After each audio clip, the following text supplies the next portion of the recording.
Grant, a 14-year-old boy brimming with curiosity and a sense of adventure, had been spellbound by the natural world since he could remember. His bedroom walls were adorned with posters of exotic animals, from the majestic lions of the savannah to the colorful birds of the rainforest, but it was reptiles that truly held his heart captive. The way they moved, their unique scales, and their mysterious behavior fascinated him to no end.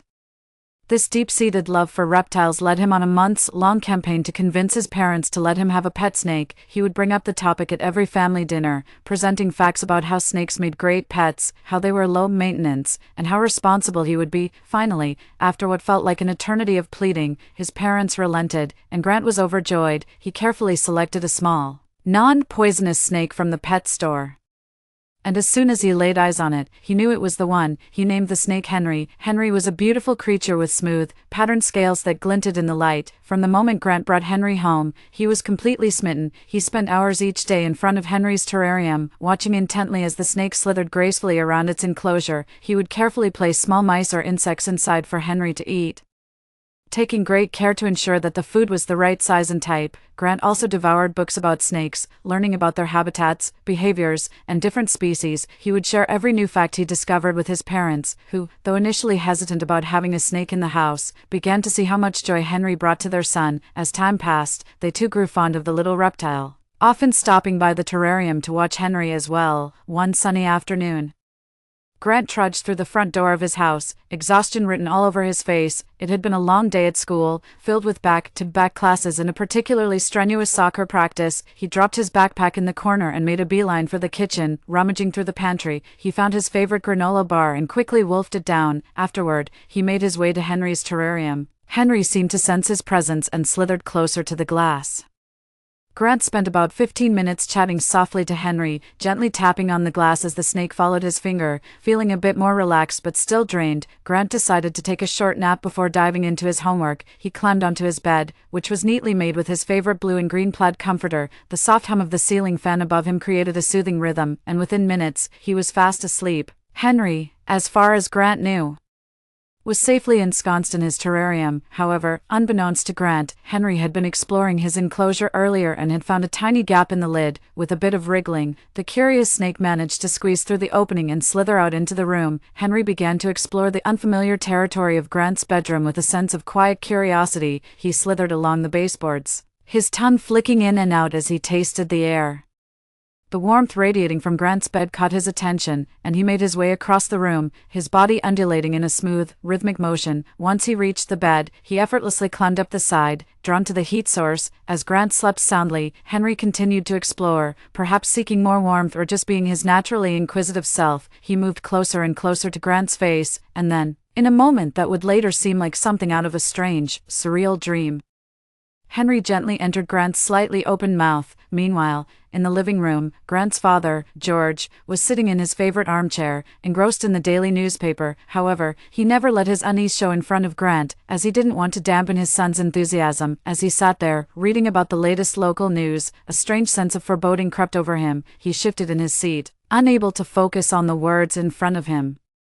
He couldn't quite put his finger on what was wrong, but an overwhelming feeling that something was amiss nagged at him. After a few minutes of this growing unease, he decided to check on Grant, who had been napping for a while. George got up quietly and made his way down the hallway to Grant's room. He gently turned the doorknob and peeked inside. Grant was lying on his back, sound asleep, with his chest rising and falling steadily. But then George's eyes darted over to Henry's terrarium, and his heart skipped a beat. The lid was slightly ajar, and Henry was nowhere to be seen. Panic began to set in as his eyes scanned the room, searching for any sign of the snake, and then, his gaze landed on Grant. What he saw made his blood run cold. Henry's tail was just visible, disappearing into Grant's mouth. For a few seconds, George froze in place, his mind racing a million miles a minute. He had always secretly feared an incident like this.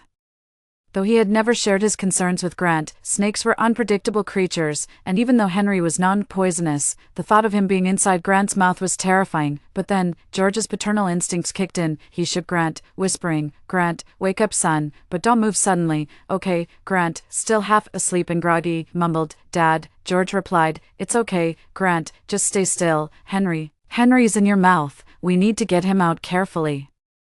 Grant, he nodded, placing his complete trust in his father. George was acutely aware that every second counted. With hands that trembled ever so slightly, he carefully reached for Grant's head. His touch was feather light as he gently tilted Grant's head back just a fraction, calculating the angle to ensure that there was a clear and unobstructed path for Henry to make his way out. Each movement was measured, as if he were handling the most fragile of treasures. Leaning in close, George directed his attention to the snake. "Come on, Henry, that's it, come out, buddy," he coaxed, the words filled with a strange combination of authority and kindness. George hoped that the familiar sound of his voice, which Henry had heard on numerous occasions during feeding times and casual terrarium visits, would act as a gentle summons. Henry, who had been in a somewhat exploratory daze inside Grant's mouth, suddenly seemed to register the change in the environment, as if in response. Henry began to slowly retreat. His body, which had been coiled in a somewhat comfortable position inside Grant's mouth, now began to unwind and slither back out. Throughout this nerve-wracking process, Grant remained as still as a statue. His heart was pounding so hard that he was certain his father could hear it, but his trust in George was absolute. He knew that his father was doing everything in his power to resolve the situation safely. Grant's eyes were wide open, fixed on the ceiling. Seconds ticked by like hours, and finally, after what felt like an eternity of suspense, Henry's head emerged from Grant's mouth. The sight was both a relief and a shock. George watched intently as the rest of Henry's body followed, the snake's scales glistening slightly in the soft light of the room. With a steady hand, George carefully guided Henry away from Grant's face. He moved the snake with the utmost care, as if Henry were made of the most delicate glass. Once Henry was a safe distance from Grant, George placed him back in his terrarium. He made sure to double-check the lid, pushing it down firmly to ensure that there was no way for Henry to escape again. This time, he ran his fingers along the edges, testing the seal, and even placed a small weight on top of the lid for good measure. "Grant, Dad, that was so scary," Grant exclaimed, his voice still shaking with a mixture of fear and relief. George turned to his son, a reassuring smile on his face. "I know, buddy, I know, but you did great. You stayed calm and we got Henry out safely. Everything's okay now." "Grant, do you think he was just curious?" George asked, looking back at the terrarium where Henry was now slithering around, seemingly none the worse for wear. "Yeah, I think so. Henry didn't mean any harm. He's just a curious little guy. But we'll make sure this doesn't happen again."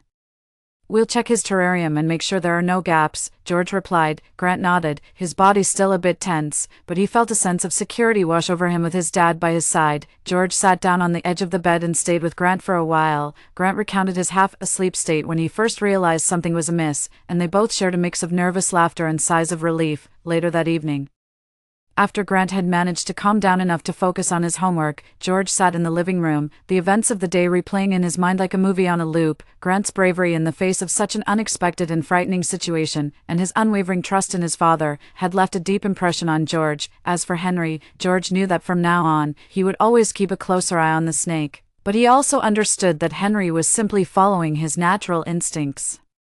Snakes were curious creatures, and this incident was a harsh reminder of that fact. From that day on, Grant and George made a ritual of checking Henry's terrarium. They inspected every inch of the enclosure, looking for any signs of where or potential escape routes. They added extra locks and reinforcements to the lid, and even placed a small camera near the terrarium to keep an eye on Henry when they were out of the room. The bond between father and son, which had always been strong, grew even deeper, and in his now escape-proof terrarium, Henry seemed to sense the newfound respect. He slithered contentedly around his home, perhaps unaware of the chaos he had caused but nonetheless living a safe and secure life, as Grant and George continued to learn and grow from their unforgettable encounter.